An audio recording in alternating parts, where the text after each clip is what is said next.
Para celebrar sus 5 años, Gallery Weekend Santiago presenta un ciclo de entrevistas de colección llamado El arte lo dijo primero, una revisión a lo mejor de la escena artística contemporánea. Gallery Weekend Santiago. Destruyendo la convivencia, despojándola de su integridad afectiva hasta reducirla y dejarla como una ausencia plena en la forma de apariencia.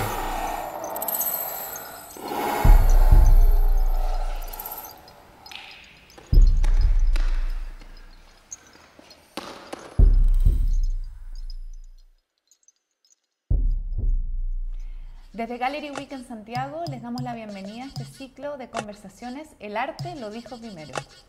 Hoy día tenemos el gusto de estar con Vicente Ruiz. Vicente es probablemente una de las figuras más emblemáticas de la escena del underground en los años 80 en Chile, donde lideró esta fuerza de resistencia cultural emblemática en las artes y en las performances puntualmente también.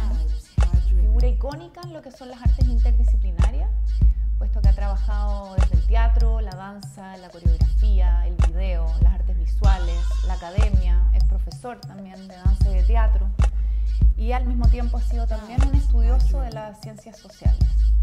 Hoy día vamos a estar conversando con él sobre eso, sobre sus prácticas artísticas y sobre lo que él en su trayectoria pudo decir primero desde el arte.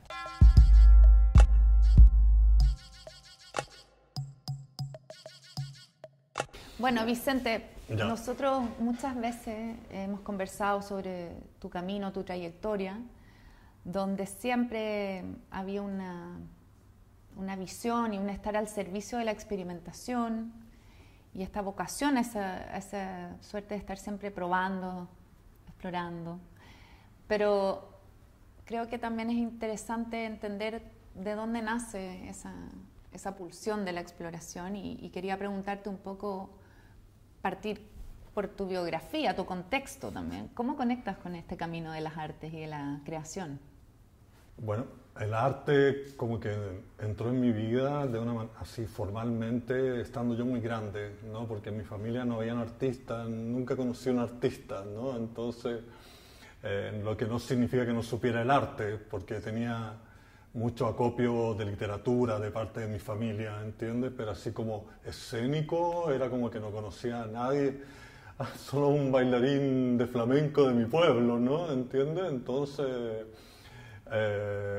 vino como una revelación extraña a partir de lo que estaba haciendo, que era estudiar en la universidad, administración, nada que ver, ¿no? Y entonces apareció esta contracción que era estudiar teatro.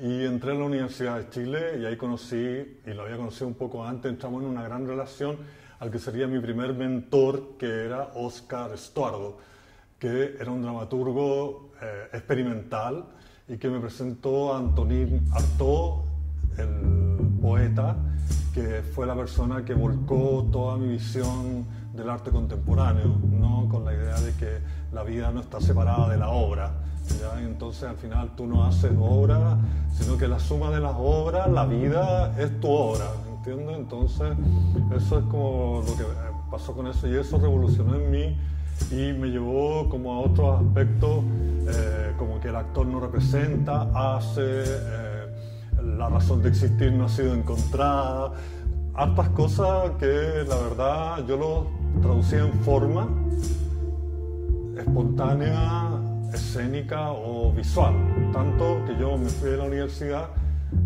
después del segundo año porque encontraba que yo no iba a salir a hacer nunca eso y apareció la palabra performance o acto en vivo, arte vivo, presencialidad, efímero, todas estas palabras que se juntaron y dieron inicio a mi trabajo, que formalmente es Hipólito en el Trolley, siendo muy joven y que fue como un cambio social, sociocultural simultáneo a mi vida y a la sociedad.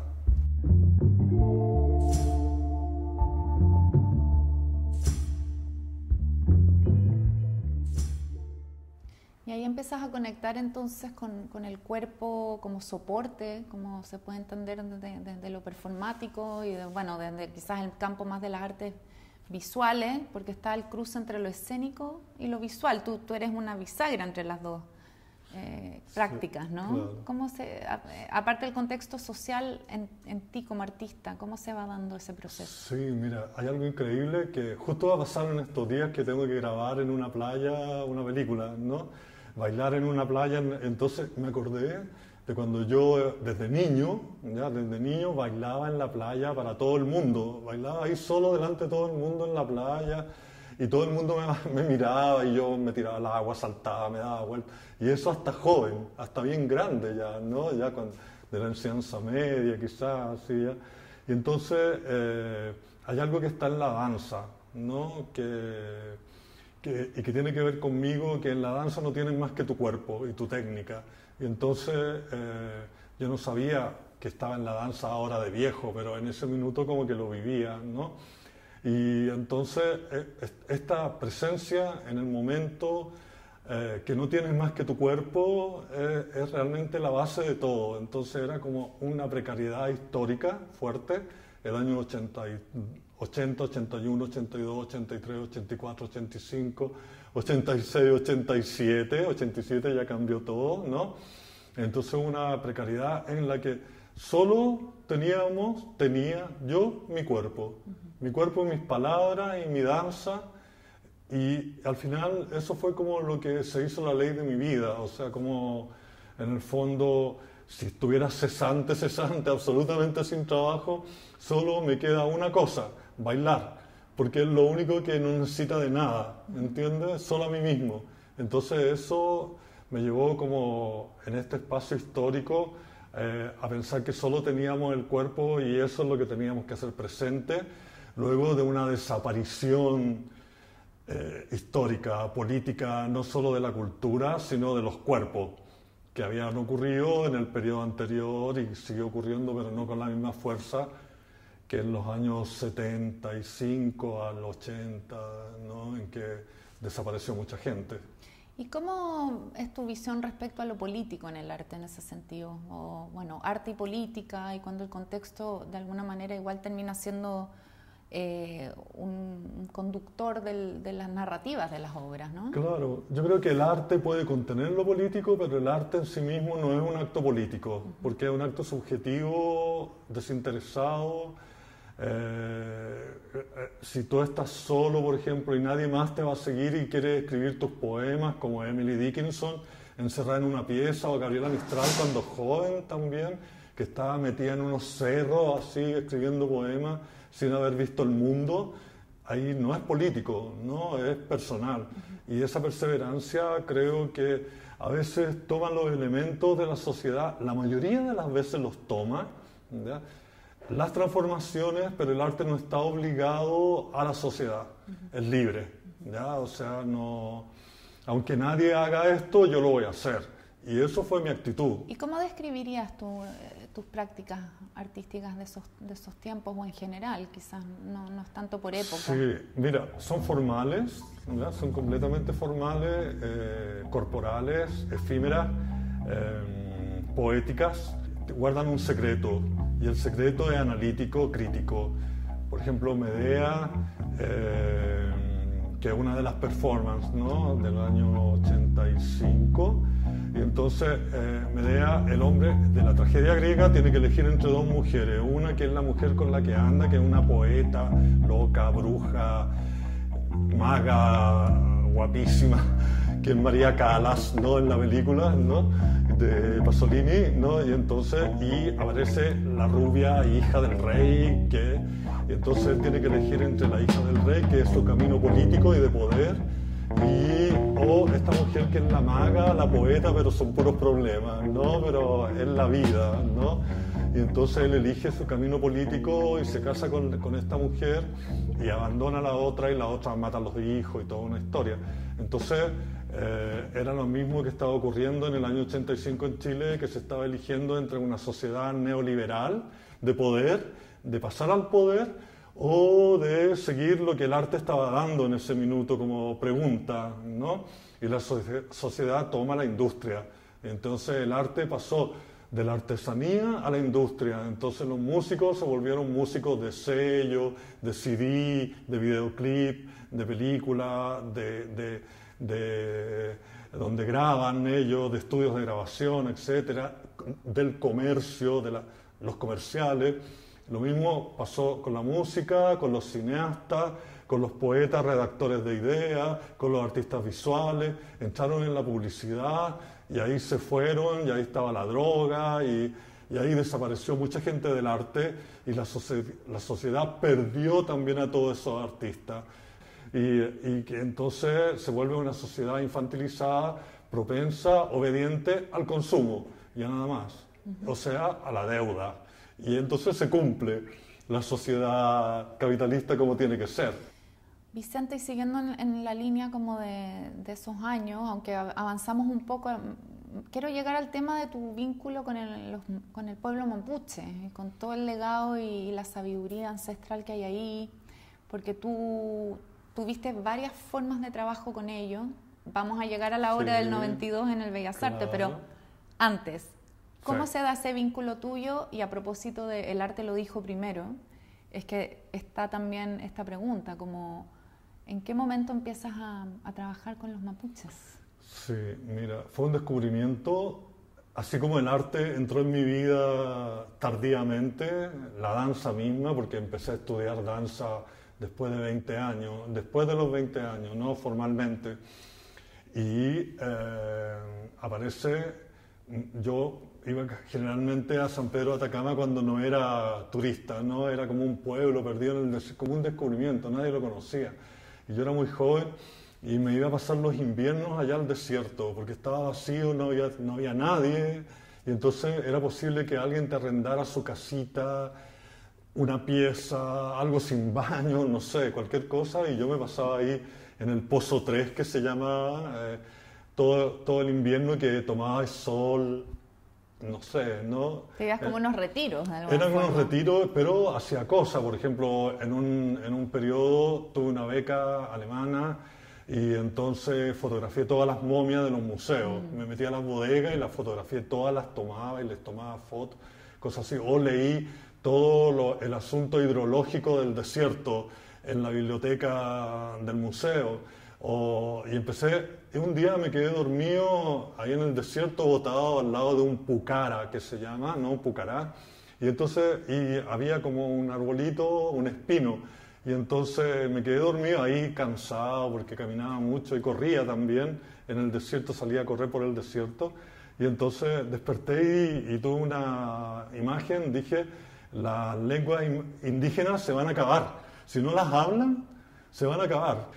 Ahí redacté esta idea de dar institucionalidad a algo que se llamaba las lenguas nativas, programa de fomento o de aprendizaje de las lenguas nativas en el sector urbano, que estaba dirigida a todas aquellas personas que su familia estaba en el sur, pero habían tenido que dejar de hablar el mapuzungún, en este caso, acá en Santiago. Entonces encontré una señora, que era Clarita Antinado, que tenía un método que ella había inventado, que era un método mapuche, no español, porque en general se enseña el mapuzungún en el Ministerio de Educación a partir de la lengua española, o sea, se traduce del español al mapuzungún, ¿entiendes? Nada que ver, o sea, no hay sintaxis, ¿no? Sí.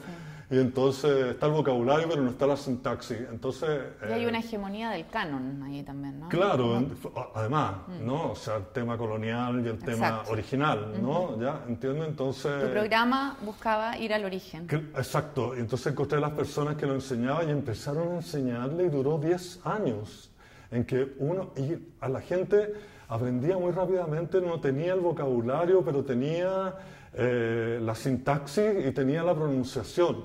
Y se empezó ellos armaron talleres en sus propias poblaciones y empezaron a multiplicar esto, ¿no? Y los poetas empezó a salir la lengua en los recitales, y después armé unos concursos de poesía donde tenían que mandar un cassette para que tenían que saber hablarla, no podía ser que la escribieran o en castellano, ¿no? Y entonces fue maravilloso y aparecieron todos los poetas, jóvenes por lo menos, y fui conociéndolo y luego fue en Mapudungun, en Rapa Nui, ¿ya? Y en Aymara. Y ese fue el más grande regalo que tuve en mi vida, ¿no? O sea, podríamos decir que implementaste, diseñaste y visualizaste y ejecutaste una forma de aprender las lenguas originarias, de transmitirlas. Yo aprendí Mapudungun durante 10 años. ¿Y aprendí hablas la todavía? lengua, claro. ¿Todavía la hablas?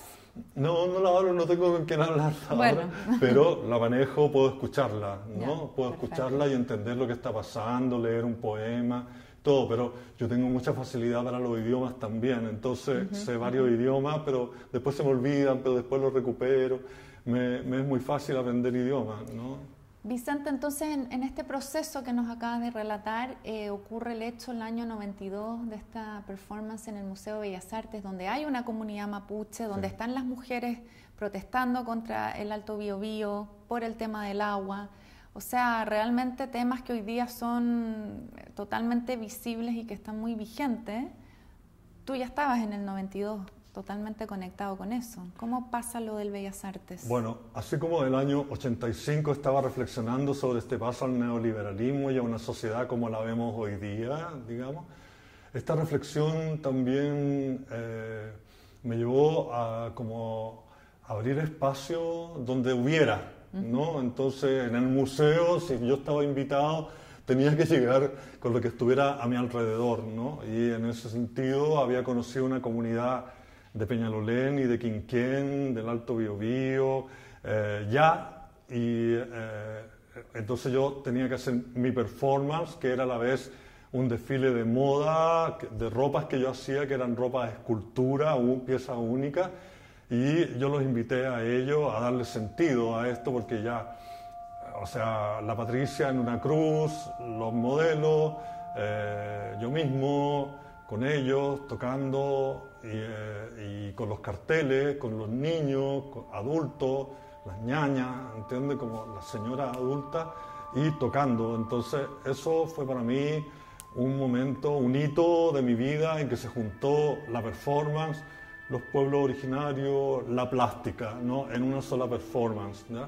Y ahí habían otros símbolos, estaba la bandera, Estaba la y bandera estaba también la y estaba Patricia la cruz. bajándose Claro, de la cruz, sí, Patricia Rivadeneira, que era tu colaboradora, bueno, Sí, hasta el día de hoy. Claro, sí. Cristo se baja de la cruz, ¿no? En el año 92 era como que ya había pasado la dictadura, teníamos que hacer algo para seguir viviendo, ¿no? Que no significara posponer la justicia de lo que tenía que ajusticiarse, digamos, ¿ya? Pero también teníamos que tomar nuevos proyectos sociales o de sociedad, ¿no?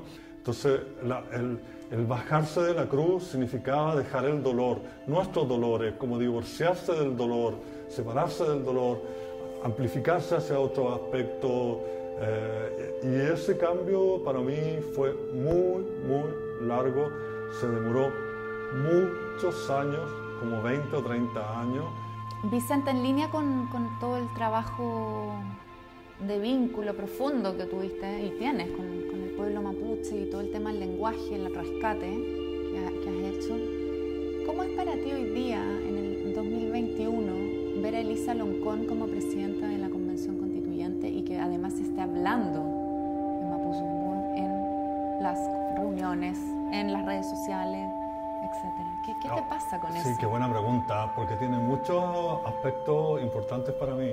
Que se haya hecho el saludo en Mapudungun, digamos, para toda la sociedad, y que mucha gente lloró, mucha gente, otras se enojaron, hay que decirlo, ¿no? Tal vez menos, digamos menos, ¿ya? Pero que son los mismos que se enojaron hasta ese día, ¿no? Ya, siempre.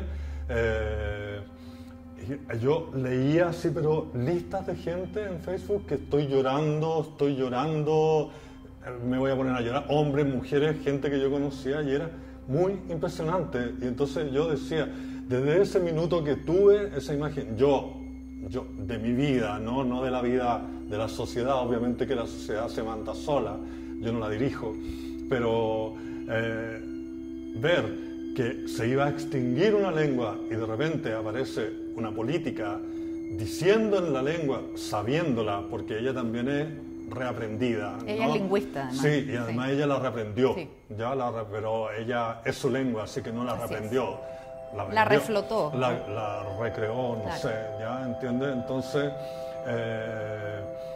a mí eso me pareció realmente un paso en la sociedad innato, espontáneo, increíble, posible, que me llenó de alegría, ¿entiendes? ¿Y tú sientes que tú como artista como lo dijiste primero o fuiste visionario como siguiendo la línea de este ciclo de conversaciones que se llama así? Sí, no, yo no me siento líder de nada, siempre he dicho eso, ¿ah? Ya. Ni cabecilla, ni cara, ni face, ni front page, nada, ¿no?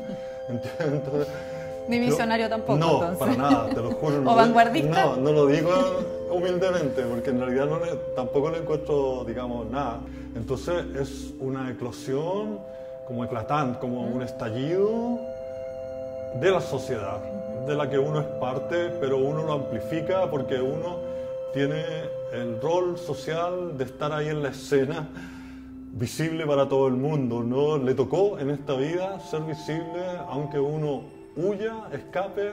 En mi caso, siempre me vuelve a empujar a estar ahí, y ya creo que es irremediable que envejezca haciendo esto, ¿no? Y cuéntanos de esa misma profundidad a nivel onírico, que también te pasan cosas con los sueños, como Sí. soñar con danza. Sí, mira, justo anoche soñé con danza y era algo muy claro, lo vi, bailé, ¿no?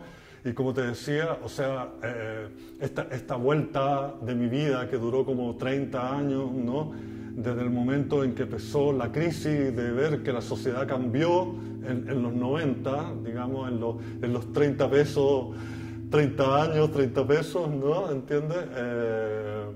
En ese minuto yo me fui para adentro y ya definitivamente dejé todo y desapareció de mi vida. Y yo desaparecí para el mundo también. Y entonces, de repente, estaba en un viaje por Egipto y entonces iba por el río Nilo en un viaje de 3 días en un barco. Y entonces soñé todas las noches con danza y tenía que ver con la velocidad del barco y el agua, y salía a la terraza arriba y estaba el viento y veía que por esa agua habían pasado los héroes romanos, egipcios, los pueblos, los esclavos. Esas aguas habían, no sé, llevado toda la historia y yo iba pasando por ahí en ese minuto, ¿no? Y entonces soñaba con la danza, y la danza unos años, 2 años antes se había terminado en mi vida en Venecia, que había estado viviendo 1 año en Venecia, y entonces yo había acabado con eso y de repente volvió después de 30 años, ¿entiendes? De esta desaparición, la desaparición del tiempo en el fondo, que es como siendo, va desapareciendo. Siendo y desapareciendo son lo mismo. Cuando las personas te conocen y escuchan todo este relato y más encima saben que sigues creando trabajos Claro, o aún sea, y seguirás, ¿qué preguntas te estás haciendo hoy? Sí. Como por dónde crees que va a ir tu práctica y estos procesos creativos. Sí, es muy social, ¿no? Es como, pero no soy responsable, ¿no? Pero ¿cómo realmente tomamos en serio esta desaparición de la sociedad, ¿no? De la especie humana, del ser humano, ¿no? Y de la humanidad también. ¿Cómo, Como en términos de la autodestrucción. exacto, Ya. ¿cómo le damos vuelta a eso? ¿Cómo puedo no sentirme responsable de avisar una y otra vez que eso está ocurriendo? Como sabemos que ya el desierto va a llegar hasta O'Higgins, no sé, hasta el Biobío, ¿no? Y entonces eso, como al lado, por ejemplo, estaba analizando un hecho esto de la AFP, que todos queremos que nos devuelvan la plata, ¿me entiendes? ¿Por qué es? Porque no hay futuro, ves que no hay futuro y estás concentrado en el hoy día, sabes que tienes que tenerlo hoy día, que da lo mismo, porque es posible que no llegues a ser ese viejo que va a necesitar la jubilación, ¿entiendes? O sea, es porque se acabó el plazo. Y es hoy día tienes que amar, hoy día tienes que odiar, hoy día tienes que cambiarte, hoy día tienes que comprar, hoy día tienes que votar, hoy día tienes que limpiar, ensuciar, enfermarte, salvarte, hoy día, porque es muy probable, todo indica que todo va para allá, para la destrucción, al caos, ¿no? Menos mal que las plantas van a salir de nuevo, ¿no? Ya, o sea, y algunos animales se van a salvar y es posible que en 1.000.000 de años de nuevo aparezca algo, pero creo que como les digo a los demás, ¿no? Pero me devuelvo a mí mismo y digo otra vez lo mismo, o sea, es creando para ahora, ¿no? Creando para ahora. O sea, es un mensaje de la conexión con el presente. Sin trascendencia, claro. Sin trascendencia, no hay trascendencia, no hay fama futura, no hay honores futuros, no hay Oscar a la carrera ausente, ¿no? Ni premio nacional, nada, ¿no? En ausencia. No hay trascendencia. El tiempo es ahora. Solo presente, solo contingencia. Y eso es una nueva vida, porque antes se creía que sí, ¿entiendes? Eso es nuevo, hay que aprender a vivirlo. Bueno, Vicente, yo te agradezco esta conversación con todas sus profundidades y esperamos que realmente sigas en estos caminos de poder seguir plantando estas semillas de conciencia también en las personas que ven tu trabajo. Así que muchas gracias. No, gracias por la invitación, lo encuentro maravilloso, un honor, habiendo tanto artista, a quien preguntarle la opinión, que me pregunten a mí, ¿no? ¿Entiendes? Que, bueno, ya sabemos quién soy, no sé, cualquiera. Un artista maravilloso y que sí dijo muchas cosas antes desde el arte. Sí. Así que gracias, que te vaya súper bien. Un vector posible que pueda direccionar los pasos de la aparición de la pandemia como performance del estado de excepción en las sociedades libres y su consecuente desaparición de los derechos es proponer una tesis en torno a la desaparición del tiempo como confirmación de un estado manifiesto de su desaparición. Existir lo mismo que ir dejando de existir. Cuando el tiempo toma forma como cuerpo mismo de su desaparición, abre una posibilidad a su aparición. Cuando la exclusión hace visible la desaparición, la aparición toma forma de negación. Su completa aniquilación es la forma de su aparición. El aislamiento en estado de excepción es la aparición de una desaparición de lo que está siendo. El cambio de conducta en la adaptación de la moral del consumo da lugar al retiro reiterado a través de una conducta condicionada que aleja los pasos de lo presencial y los encamina hacia la virtualidad de la cultura. La desconexión del encuentro social en su interior entrega evidencias de un crecimiento sobrepoblado de imágenes inmediatas por medio de la insistencia de nuevas estrategias del poder que con su lenguaje de imposición y convicción impulsa automáticamente, ve la manera de acentuar su naturaleza artificial para hacerla parecer aceptable y cotidiana. La desaparición de los componentes mismos que fueron hasta hace muy poco una especie de piel de contacto entre la intersección directa de la presencia, rozando los movimientos de la vida en común entre personas, tuercen su expresión Para celebrar sus 5 años, Gallery Weekend Santiago presenta un ciclo de entrevistas de colección llamado El arte lo dijo primero, una revisión a lo mejor de la escena artística contemporánea. Gallery Weekend Santiago.